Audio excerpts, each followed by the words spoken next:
Merci de me recevoir ici. Je suis super content d'être ici. C'est super beau. Ben oui, dans le fond, ça fait maintenant 3 ans que je suis avec Dimension sportive et culturelle en tant qu'agent de communication. J'ai été avec eux aussi auparavant. On va peut-être en parler un petit peu tantôt, mais j'ai été aussi animateur OK. avant avec Dimension sportive et culturelle. Donc, c'est vraiment là que j'ai commencé un petit peu à les connaître. Je faisais des cours d'improvisation avec eux dans les écoles. Et par la suite, un petit peu de fil en aiguille, on a appris justement que je faisais mes communications avec mon marketing. Donc, ils m'ont proposé un poste à l'interne comme agent de communication. OK. Fait que ça fait maintenant 3 ans que je suis là.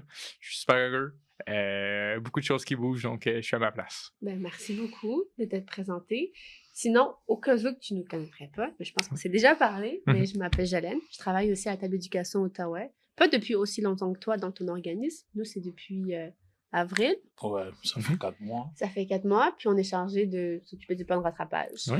Et on fait beaucoup de projets. Puis l'un d'eux, c'est parler faire des balados et vraiment vous inviter, valoriser ce qui a été fait. C'est un peu ça. Puis Jackson? Moi, c'est Jackson Vertus. Je suis chargé de projet aussi à la table d'éducation d'Outaouais. Ça fait environ 4 mois, comme ma collègue elle a dit. Mais nouveau, un peu, ouais.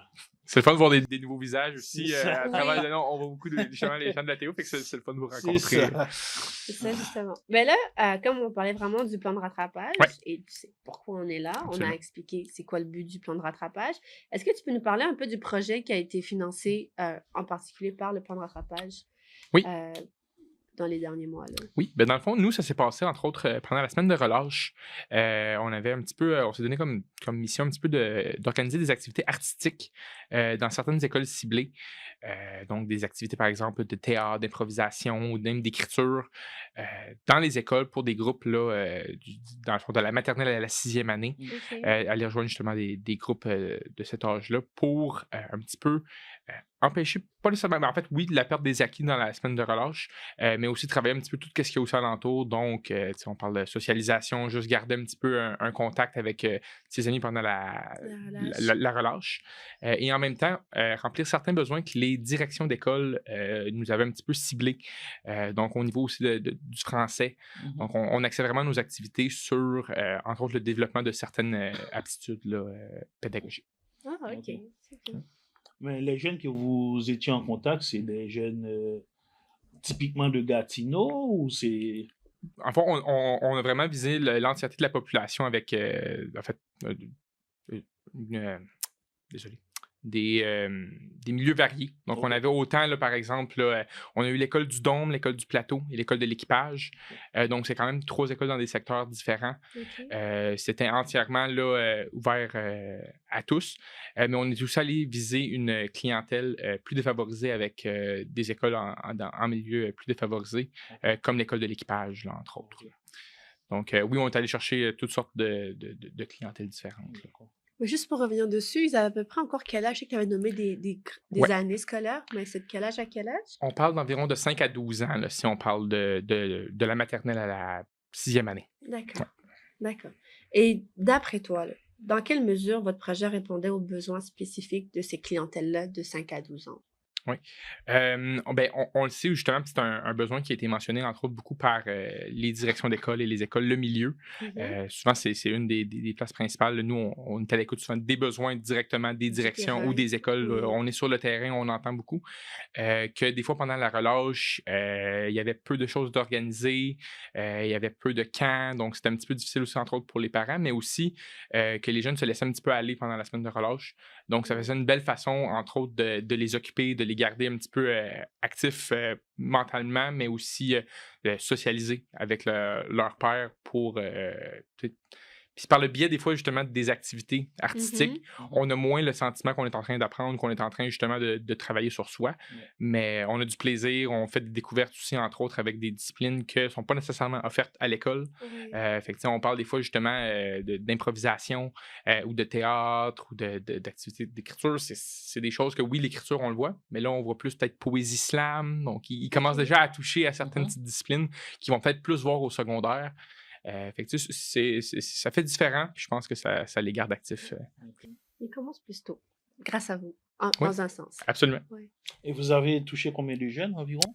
On a touché environ, je dirais, 140 jeunes environ, le plus ou moins, durant l'entièreté du projet. Puis ça, c'est entre autres, là, ça, c'est sans compter tous nos employés aussi, qu'on avait des animateurs.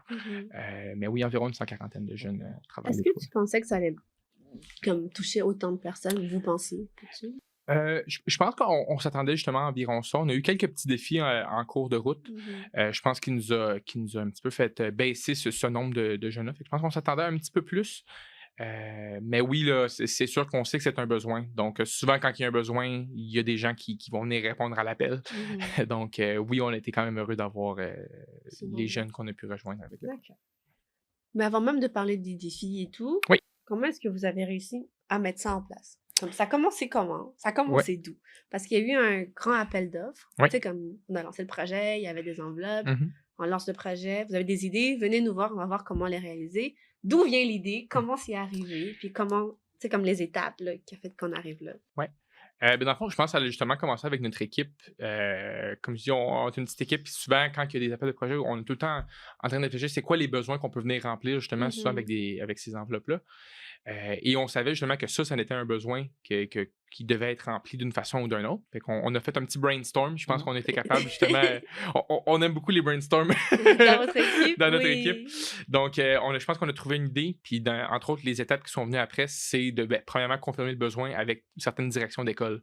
Donc, on sait que certaines, justement, écoles ont plus ce besoin-là. Donc, on est allé directement voir vers les directions sur le terrain de est-ce que c'est quelque chose qui pourrait vous intéresser? C'est-tu un projet que vous aimeriez recevoir? Est-ce que votre clientèle en a besoin? Puis la réponse a été immédiatement oui là, avec certaines écoles. Donc, pour nous, je pense que ça a fait 1 + 1 = 2. On y va de l'avant avec le projet.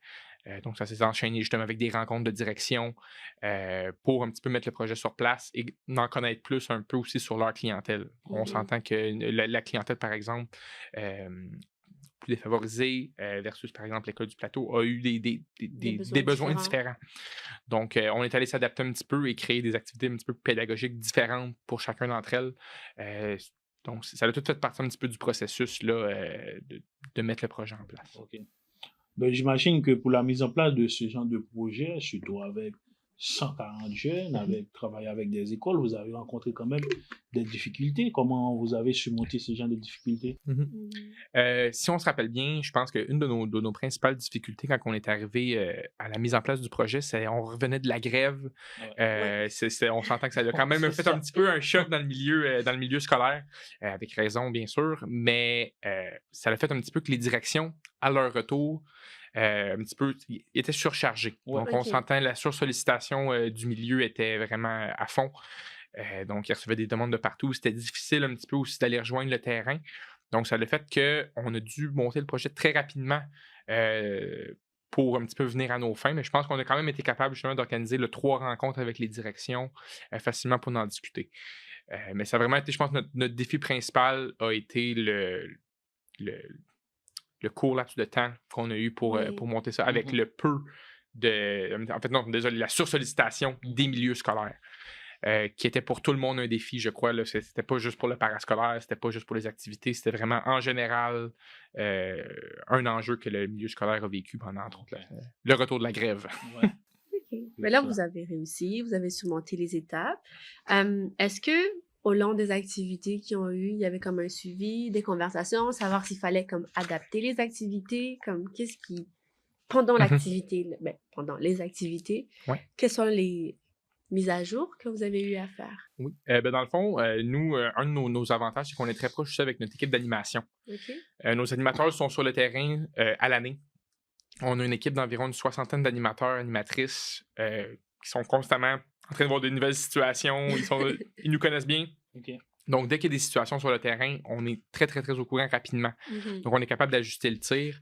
Donc, les suivre avec nos animateurs à chaque activité pour voir un petit peu comment ça s'est passé avec le groupe. Est-ce que l'animateur, premièrement, était confortable? Est-ce qu'il était à l'aise d'animer l'activité qui était proposée?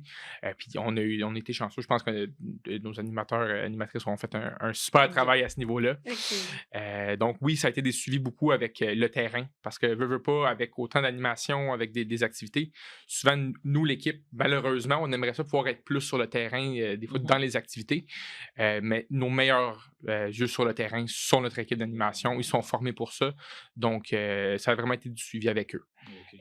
Et bien sûr, les directions, qu'eux sont en contact avec les parents. Donc, Oui. souvent, quand on a des bons retours des directions qui nous disent que les parents ont bien apprécié l'activité, qu'ils ont vu un changement à la maison, nous, ça nous pointe en général qu'on va vers la bonne direction Ouais, puis que ça s'est bien qu'on passé. remplit bien aux besoins, dans le fond. Hein, c'est vraiment l'essentiel. D'accord, je vois. Mais là, avec la mise en place du projet, vous avez eu 140 jeunes. Mais c'est quel genre de résultats vous avez trouvé sur le terrain? Entre autres, je peux me baser un petit peu sur les commentaires des parents. Oui, C'est c'est ça. ça que tu as. Ça a vraiment été la principale source de résultats qu'on a eu concrets. C'est que les jeunes ont trouvé que leur semaine de relâche était amusante. Il y avait quelque chose d'autre à faire que juste rester à la maison. Et on s'entend que des fois, dans la semaine de relâche, les parents ne sont pas à la maison, ils peuvent travailler.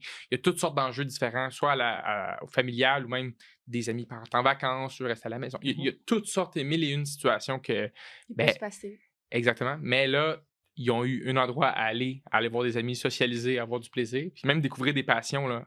Tu sais, l'improvisation qui a été une des activités, on voit que l'intérêt monte d'année en année, surtout au primaire. Donc, je pense vraiment que le commentaire numéro 1, ça a été que la semaine de relâche s'est beaucoup mieux passée à la maison, que les jeunes ont eu du plaisir, puis que sans s'en rendre compte, des fois, ils ont peut-être justement là, gardé certains acquis là, qu'ils auraient peut-être perdu avec un gros break de la relâche. Ok. D'accord. Je suis contente d'entendre que vous avez eu des bons commentaires. Ça s'est bien passé. Mhm. Donc, vous avez vraiment eu une sorte de boomerang, tu sais, comme tu t'envoies un message, puis tu le reçois, tu as un bon retour. Mais là, mis à part les commentaires, Oui. OK? Comment est-ce que vous déterminez, vous, en tant que Mhm. dimension sportive et culturelle, que votre projet a réussi? Mis à part les commentaires. Ouais. Est-ce qu'il y a une autre façon que vous utilisez ou bien les commentaires, c'est vraiment ça votre Oui. moyen de mesurer la réussite? C'est sûr que d'un autre aspect, je pense vraiment que c'est aussi au niveau, sans les commentaires des parents ou quoi que ce soit, Ouais, on peut voir quand une activité s'est bien passée, quand c'est pas bien passé. OK. Justement, avec nos animateurs qui nous disent j'ai eu de la misère à avoir, par exemple, la discipline ou quoi que ce soit, ça veut dire que le jeune n'est pas nécessairement captivé par l'animation, n'a pas d'intérêt. Alors que quand un animateur a adoré son activité, que les jeunes ont écouté, qui participaient, là, on voit que c'est vraiment une réussite pour nous. Au-delà du résultat qui se passe à la maison, on peut savoir très rapidement qu'une activité était un succès. Puis oui, on a eu d'autres défis, comme par exemple, là, une pour nous qui était un petit peu comme un petit... un petit lacune, c'était vraiment à l'école de l'équipage. Malheureusement, on a dû annuler certaines activités par manque de participation. OK. C'est tout simple. Puis c'est une réalité du milieu, des fois, qu'on peut pas Contrôler. qu'on peut pas contrôler. Fait que des fois, on peut avoir des activités planifiées, mais que malheureusement, le public cible ne sont pas au rendez-vous. Puis encore une fois, là, c'est un petit peu difficile d'aller chercher la raison. Donc, est-ce que c'est justement parce que les gens étaient partis? Est-ce que les gens étaient moins intéressés par les activités proposées? C'est tout un petit peu des questions qu'on se pose et qu'on essaie de mesurer le plus possible. Mais malgré tout, on a réussi d'en faire quand même 2 là, Dans à l'école en question. l'équipage, exactement, là, sur les 5 qui étaient prévus. Ok. Vous m'avez dit que vous avez collaboré avec des écoles, tout ça, avec des parents aussi. Comment ça a été la collaboration? Ça a été super, vraiment. Ça, je pense qu'on est chanceux d'être aussi bien placé un petit peu dans le milieu scolaire avec nos activités parascolaires qui sont hors du plan de rattrapage, qui est vraiment un petit peu notre spécialité. On est en contact très, très, très fréquemment avec les directions d'école, avec les services de garde, avec les milieux scolaires et même les parents. On a un contact avec eux, on envoie des infolettres. Donc, notre réseau de contacts, je pense, a été notre plus grand atout. Donc, quand on arrive dans une école, les gens nous connaissent. Ils savent qu'on est déjà réputé dans le milieu, que notre équipe d'animation est qualifiée. Fait que je pense qu'on a déjà un petit peu cette notoriété-là dans le milieu scolaire qui nous a facilité la tâche, justement, de quand on aimerait aller chercher, justement, soit de l'appui des écoles ou même juste des rencontres. Il y a une oreille pour nous écouter. Oui. Fait que nos courriels ne sont pas ignorés parce que, comme je vous dis, correct. comme je dis, dans le milieu, la sursollicitation est un enjeu. Donc, c'est le fun, justement, à voir quand que DSC, par exemple, justement, on a du retour des écoles. Ok. D'accord. Fait que ça s'est bien passé. Ouais. Mais moi, j'ai juste envie de retourner. Tu vois, tantôt, on Mhm. parlait des commentaires, des témoignages. Mhm. Puis, tu sais, je me demande, OK, c'est le fun, activité réussie. Mais toujours dans le plan de rattrapage, nous, qu'est-ce qu'on vit, c'est beaucoup la réussite éducative. Mhm. OK? Puis depuis, on parle de réussite éducative, réussite. Mais c'est quoi la réussite éducative? Fait que je vais te lire juste la définition qui a été donnée par le Réseau québécois pour la réussite éducative. Mhm. Puis j'espère que... Je pense que tu vas être capable de me trouver une réponse. T'as une très bonne élocution. Fait que là, ça dit, la réussite éducative fait référence au développement global d'une personne sur les plans physique, intellectuel, affectif, social et moral. Elle nécessite des environnements favorables à l'appui d'une grande diversité d'actrices et d'acteurs afin que les jeunes puissent déployer tout leur potentiel. Fait que c'est la définition. Puis là, lorsque tu réfléchis encore au projet que DSC a eu à mettre en place, à toucher 140 personnes, quels sont les déterminants d'après toi qui ont été touchés et comment? C'est un peu ça, la question qui me trotte dans la tête depuis, en fait. Je pense que, tu sais, puis je ne vais pas réinventer la roue en disant que vraiment, tu sais, le niveau de la réussite éducative en général, ça prend un village pour travailler sur la réussite éducative des élèves. Puis c'est une réalité, puis je pense que c'est une des grandes raisons pourquoi que le communautaire aussi peut être présent à ce niveau-là, parce que les bienfaits sont multiples. Je pense qu'ils ont tous cette place. Mais dans ce projet-là spécifiquement, je pense que c'est vraiment du côté développement personnel de l'enfant hors du parcours scolaire est super, super important. On l'a vu aussi, entre autres, avec la COVID, que ça a été l'isolement, donc perte de confiance en soi, ça a fait beaucoup de dégâts. Donc, nous, ça a été une de nos grandes missions de juste faire en sorte qu'ils ont de la socialisation, qu'ils peuvent voir un petit peu hors de juste simplement, puis une autre réalité, les jeux vidéo, par exemple. Donc, c'est tout le contexte alentour du développement personnel, que ce soit de la découverte de passion.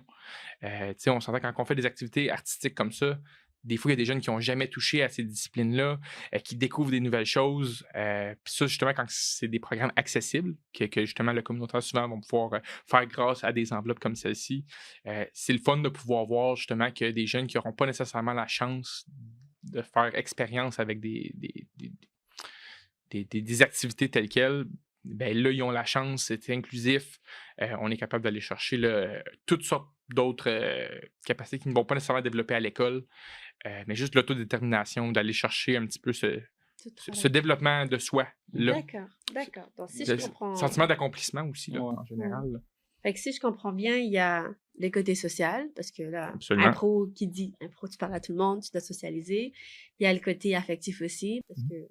Bref, les jeunes puissent se mettre ensemble, quoi. Exactement. Sentiment des pairs, si on parle justement, quand ils sont en groupe, ben, ils se font des nouveaux amis, mais là, justement, ils ont comme un petit peu cette on est ensemble pendant la semaine de relâche, c'est le fun, on peut se voir. Des fois, c'est pas les mêmes amis qu'ils ont à l'école, fait qu'ils se font de nouvelles connaissances.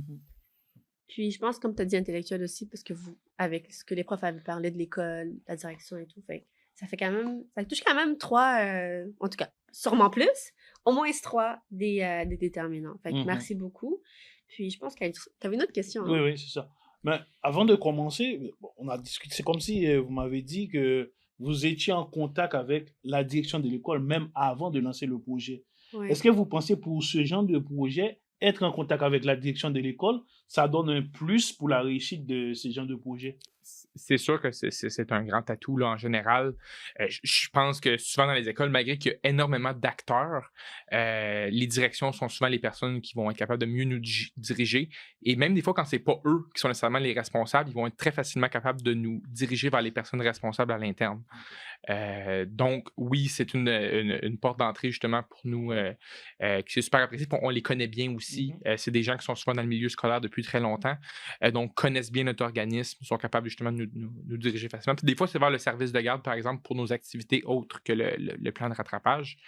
Mais oui, là, donc par exemple, à l'école du Dôme, c'était la direction justement qui pouvait approuver qu'on ait ce camp de jour-là un petit peu éducatif là, pendant la semaine de relâche. C'est une décision qui est prise là, de haute instance, bien sûr. Là, donc. Mais comme ça a été un succès, ça veut dire que la prochaine relâche, il y a encore des activités comme ça?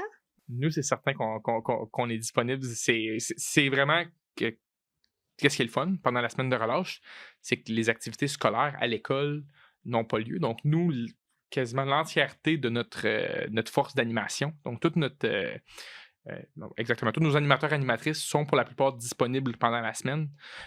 Donc, c'est un parfait moment pour nous un petit peu de montrer un petit peu qu'on est capable de faire un petit peu en mettant des projets ensemble. Là. Peut-être Donc, d'autres écoles aussi. c'est entièrement quelque chose de possible. Faire d'autres ateliers aussi.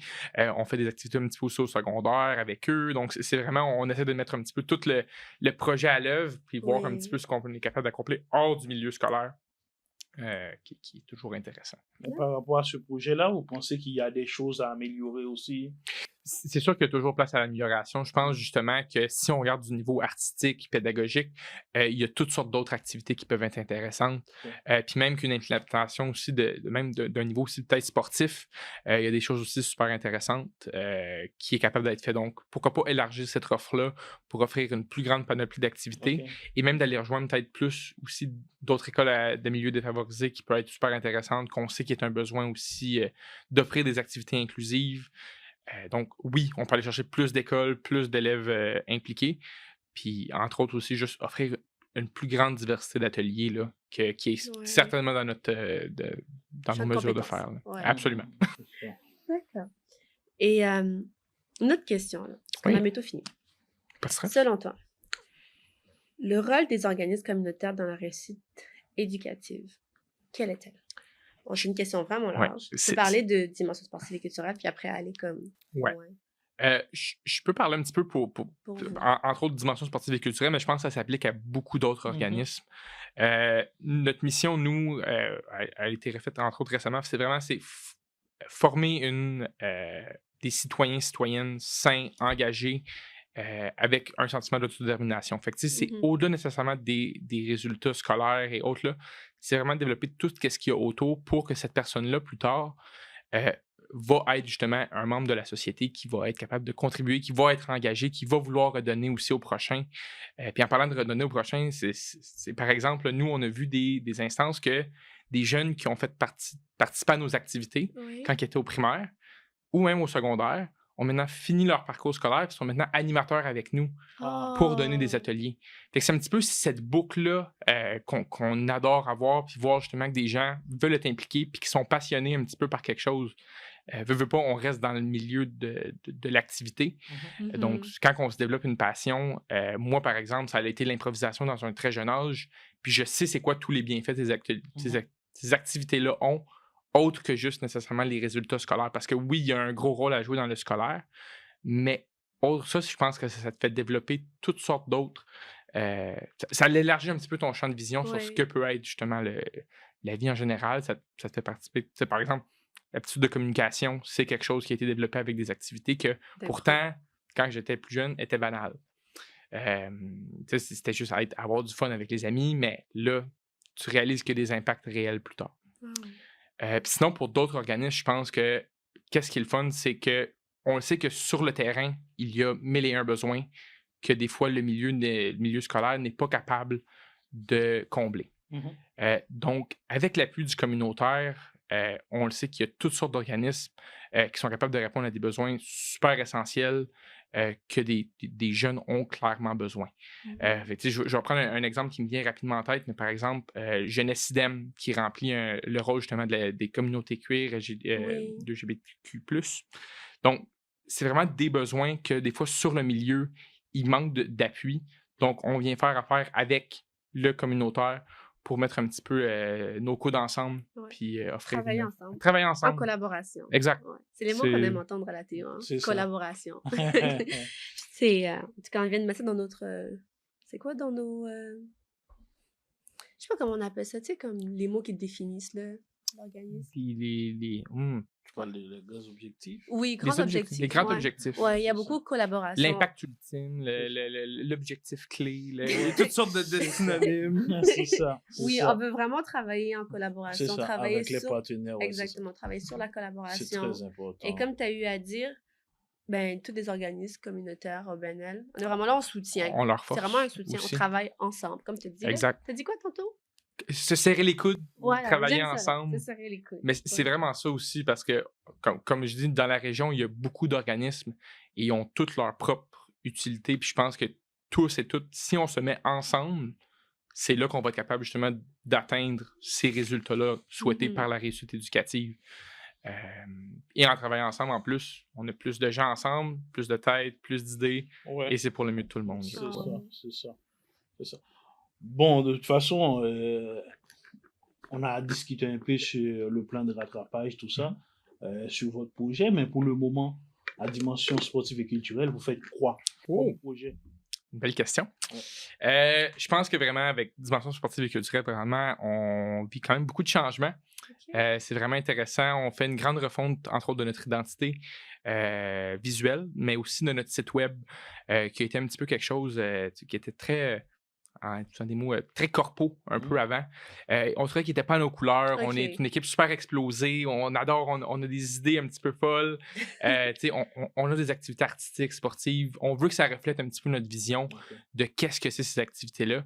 Donc, on a fait une entièreté de refonte grâce, entre autres, avec Melissa Phillips. Donc, merci à toi pour Une petite l'aide. dédicace. Mais non, mais vraiment, je pense que la refonte du site web pour rendre aussi le processus d'inscription des parents beaucoup plus simple. Les gens avaient de la misère à trouver aussi les informations sur nos différents programmes parce qu'on a énormément de programmes. Puis on a des Ok. programmes qui s'ajoutent à chaque année, que ce soit des programmes de leadership, que ce soit des programmes au secondaire, des activités communautaires, des camps de jour. On a une panoplie d'activités qui était très difficile à aller chercher pour un parent quand il venait sur notre site web auparavant. Mais maintenant, justement, on est en train de tout fixer ça très rapidement. Puis on est très excités, justement, de pouvoir mettre ça de l'avant. Sinon, par exemple, on a beaucoup de demandes pour nos programmes, entre autres, de leadership. Ok. Donc, qui est une super belle surprise pour nous, qui est un programme qui a un petit peu été... on a eu quelques demandes dans les années passées, qu'on a moins mis de l'avant un petit peu, mais que cette année, justement, a pris beaucoup... En tout cas, présentement, ça semble prendre beaucoup d'ampleur. Donc, on est super excités pour ça aussi, qui est un programme pour les 5-6e années, Ok. d'animer des activités pour les plus jeunes dans la cour d'école. Oh. Donc, c'est une formation qu'on donne aux 5-6e année. C'est à l'école que ça se passe. Et ça les forme dans le fond, en fait, à être des animateurs. Donc, c'est souvent aussi ceux qu'on va pouvoir revoir plus tard Qui vont s'ils veulent venir continuer. animer C'est avec ça, nous. qui vont devenir Mais c'est des gens qui sont animateurs, super, en fait, des jeunes qui sont super passionnés puis qui veulent s'impliquer dans leur milieu scolaire, Mhm. à leur école. Et puis ça se passe sur les récrés sur l'heure du midi. Puis ça a été un grand succès dans le passé à certaines écoles. Donc, ça, si on peut le mettre de l'avant encore plus, tant mieux. On a, je pense, 5-6 demandes déjà là, et l'école n'est pas commencée. En fait, vient de commencer. Oui. Donc, on est super excités de mettre ça de l'avant. Là. Fait que là, t'as dit que vous travaillez. Il y a un espace pour les parents. Ça veut dire que une de vos clientèles, c'est les parents. Pour les jeunes, les écoles aussi. Tu peux juste comme Ouais. revenir dessus. C'est parce que, dans le fond, comment que nous, on fonctionne pour les Ok. inscriptions, entre autres, on passe par les écoles. Et les écoles envoient une infolettre, disons, avec les activités disponibles à l'école. Ok. Et dans le fond, c'est les parents qui font la réception de ces activités-là. Mhm. Et c'est les parents, dans le fond, qui vont passer à l'inscription sur notre site web. Ah, Donc, ok. c'est entre autres, oui, effectivement, un de nos publics cibles, malgré que les activités sont pour les jeunes, sont pour Ok. les techniquement de 5 à 17 ans, si on compte l'ensemble de nos activités. Tout ce qui est communication s'adresse aux parents. Ok. Il y a aussi une section école, bien sûr, sur notre site web. Parce qu'on a toutes sortes de choses comme on peut organiser votre journée de la rentrée, journée de fin d'année, on peut organiser des journées pédagogiques, on a une offre d'activités pour si vous voulez organiser un festival, et même du niveau communautaire aussi. On a par exemple organisé le festival de la Ruédie avec la ville de Gatineau. Ah, félicitations, j'ai vu Merci ça. beaucoup. Ben, c'était beau, là, le visuel. Merci. Puis, c'est vraiment, je pense, qu'on a beaucoup de programmes différents et d'activités différentes, de services différents qu'on peut offrir avec, entre autres, les forces de notre équipe d'animation qui rend en sorte qu'un petit peu, on touche aux communautaires, aux écoles, aux parents et qu'au bout de la ligne, c'est là pour servir les enfants de Wow. 5 à 17 ans. Il y a aussi la ville, hein. Et aussi la ville, effectivement la ville. Ok.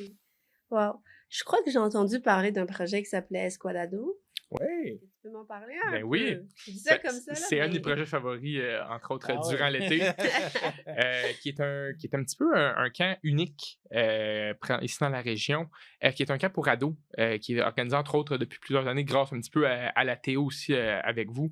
Donc, c'est super le fun d'avoir ce projet-là. Puis, on voit réellement que c'est un succès à chaque année.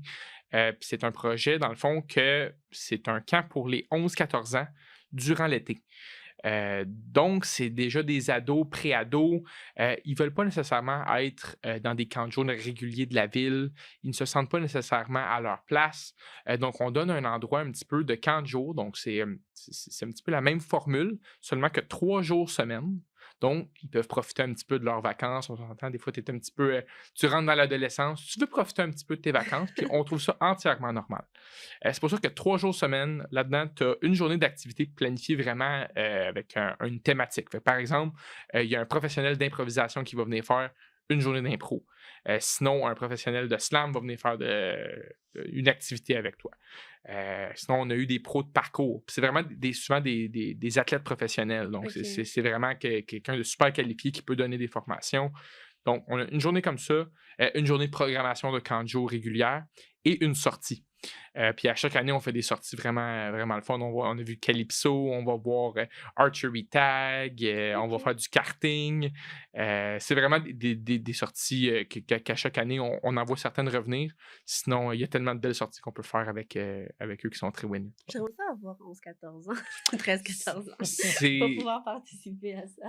Pour vrai, c'est une super belle clientèle que des fois n'ont pas nécessairement justement cette offre de service-là.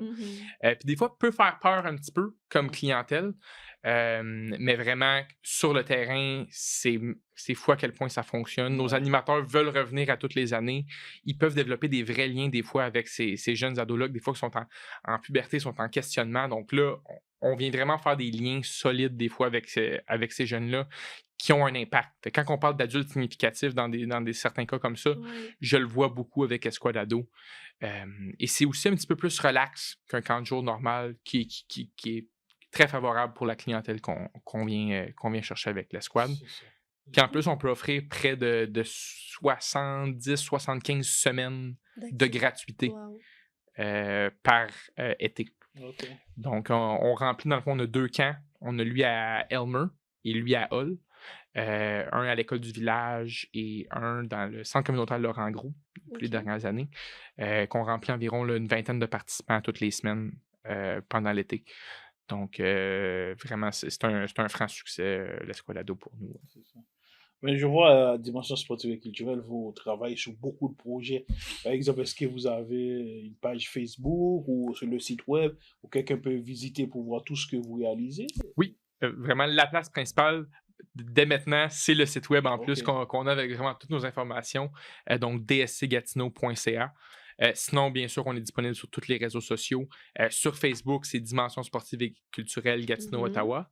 Sinon, sur Instagram, qui est vraiment notre programme au secondaire, qui a toute sa propre identité, puis c'est un autre projet que je pourrais vous parler peut-être pendant des heures, mais pour un petit récapitulatif. Sur Instagram, c'est notre programme pour les ados. Fait que c'est une page un petit peu plus moins informel parent, mais plus axé sur les jeunes, voir l'opinion des jeunes, un petit peu aussi voir, par exemple, leurs résultats de matchs d'impro, des activités qui se passent dans les écoles, les festivals jeunesse. C'est vraiment là que ça se passe. Donc, on a un petit peu deux plateformes différentes, mais on est disponible là. Fait que Dimension sportive et culturelle sur Facebook et Disco Outaouais sur Instagram. OK. Pas de Twitter, pas de Snapchat. Non, malheureusement. On n'est pas sur toutes les plateformes. Non. On est sur LinkedIn. S'il y a des gens qui utilisent encore. Oui. Absolument. Oui. On vous suit sur LinkedIn. Absolument. Je pense que vous nous suivez aussi sur LinkedIn. Absolument. Donc, oui, on est sur LinkedIn. On est sur YouTube aussi. J'avais oublié.